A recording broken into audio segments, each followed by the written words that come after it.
My life in Portia. Yeah, I'm good. I'm just gonna go and check my mail over there. You been lifting weights? No.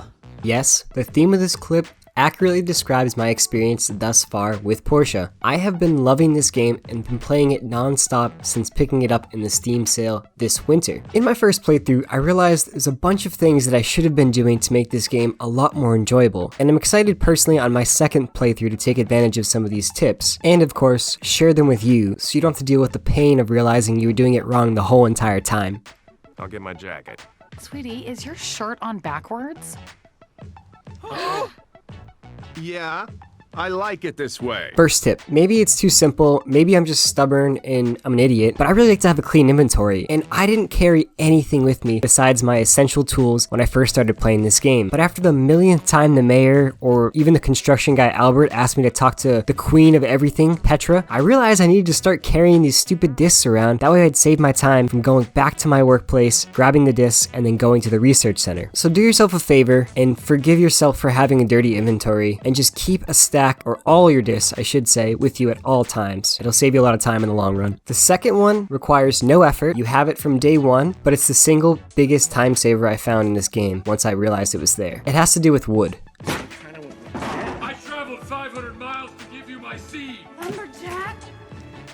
Well, not that kind of wood. It's the convert hardwood to wood spell in the workbench. You're gonna end up spending a bunch of your time chopping down trees to run all your furnaces. And once I realized this spell existed, which personally was when I had workbench level 3, it absolutely changed my life. At that time I had a massive amount of excessive hardwood that I just simply was not gonna be able to use. And it's the perfect method for reducing the number of farming trips you need to do. As you progress, you start chopping down more and more hardwood trees, and the ratio of regular wood just seems to decline. Well, the perfect method is this spell to convert all your hardwood to regular wood so you can keep running those furnaces.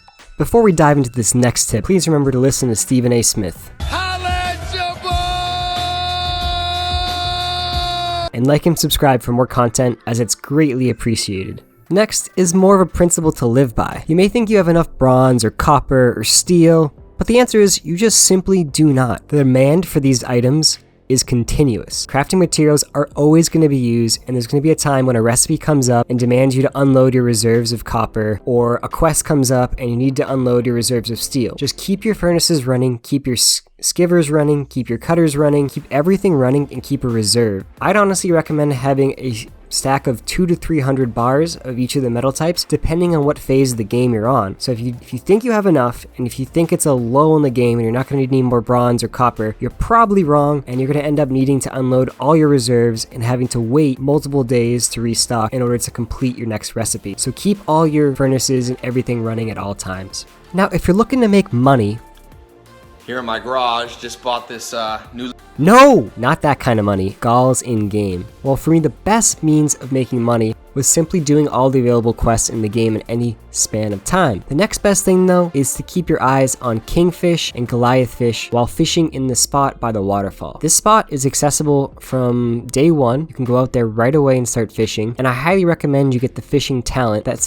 lets you see the fish before you actually reel them in. The reason this is good is because there's only 2 fish here, salmon and Goliaths. Goliaths are worth between 350 to 5,000 for king versions. Well, all kingfish are worth 5,000, but 350 and 700 for Emperor. So what you can do is you can sit here, wait, AFK a bit, and use the fishing talent and only capture your Goliath fish, or maybe you just want Goliath Emperor fish as well as kingfish. If I was ever in a bind and needed money, this is my main method of getting money on demand.